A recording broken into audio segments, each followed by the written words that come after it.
Guys, in a year full of bad news, it feels like Counter-Strike has had more than its fair share. The majors have been canceled, we're only playing online, and there's been a coaching scandal that has rocked the esport to its very core. And now, there's something new. An investigation alleging widespread use and abuse of stream sniping to cheat at the highest level of CSGO. Now the question is, why hasn't anyone been punished for it? Well, I talked to the org behind the investigation, and the answer might be simpler than you think.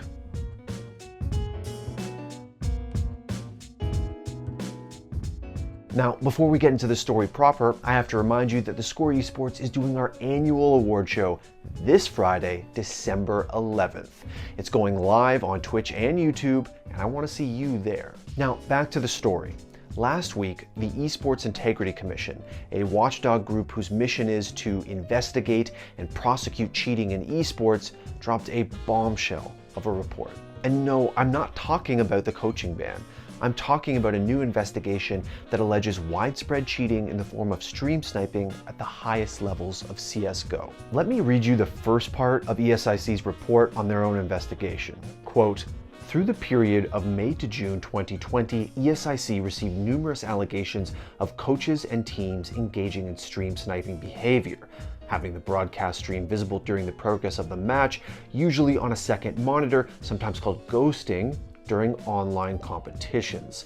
Since the initial notification of this issue to ESIC, ESIC has received and assessed compelling evidence depicting that this behavior has been taking place on an alarmingly regular basis and at all levels of competition." End quote. And if you don't yet grasp just how big of a problem this is, just listen to what ESIC Commissioner Ian Smith told me about the scope of this alleged stream sniping abuse. If we had continued the investigation and followed through on prosecutions beyond the first two that we uncovered, the very high likelihood is that we would have had to ban at least, and I'm saying at an absolute minimum, 9 Tier 1 Counter-Strike teams. That's 45 players out of Tier 1, plus coaches, plus teams, for at least 9 months, and some for longer. That's hard to hear, and it's hard to read ESIC's report. It's shocking, especially if you're someone who cares about Counter-Strike, and it's so soon after we learned of the widespread and long-term abuse of the coaching spectating bug. And this has already sent some tangible shockwaves through CSGO. Flashpoint fined one of their member teams, MIBR, $10,000 of their prize money for having the Flashpoint stream open during one of their matches. We had a conversation about MIBR's viewing of the stream with our board of governors and have decided on the following action. In the Flashpoint playoff match between OG and MIBR, it came to our attention that MIBR had the official Flashpoint stream on a television that the team could watch from their playing positions.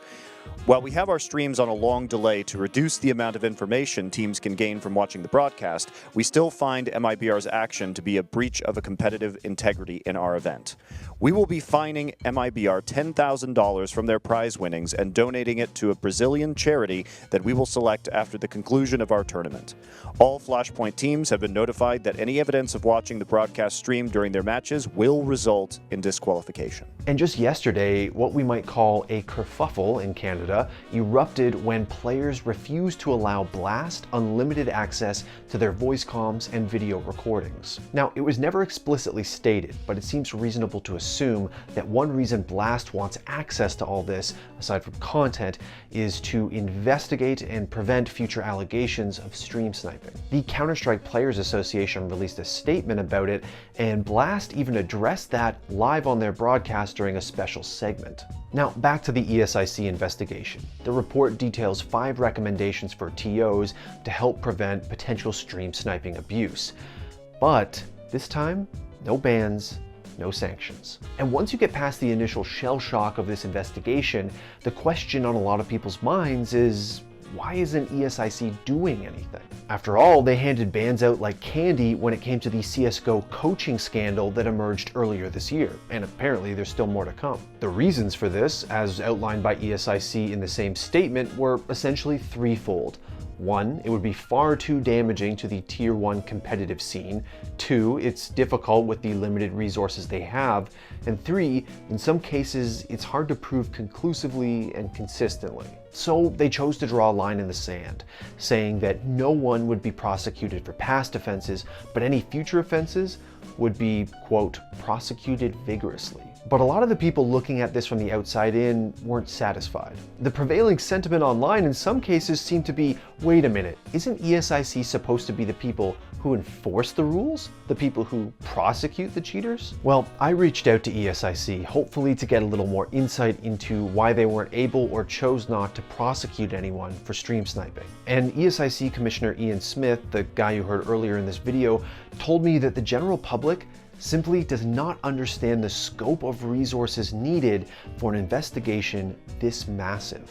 Just to give people a context of what that means, is that in the two cases that we were in the process of dealing with when all of this came up, in order to successfully, let's say, prosecute the two teams that we were initially dealing with, along with help from one CS admin, I had to listen to 13 hours of team comms to get about 45 seconds worth of evidence.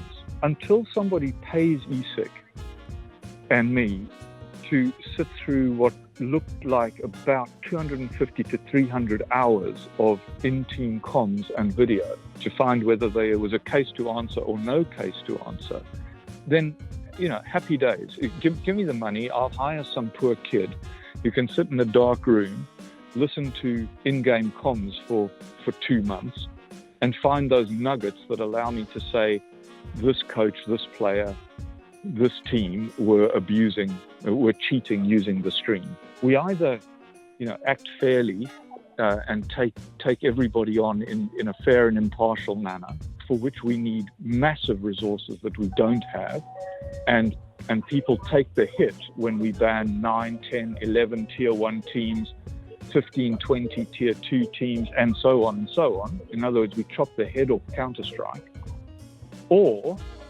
we do what we did. Smith said that the Esports Integrity Commission, from a budgetary and personnel perspective, is simply not equipped to deal with problems this widespread and this deep.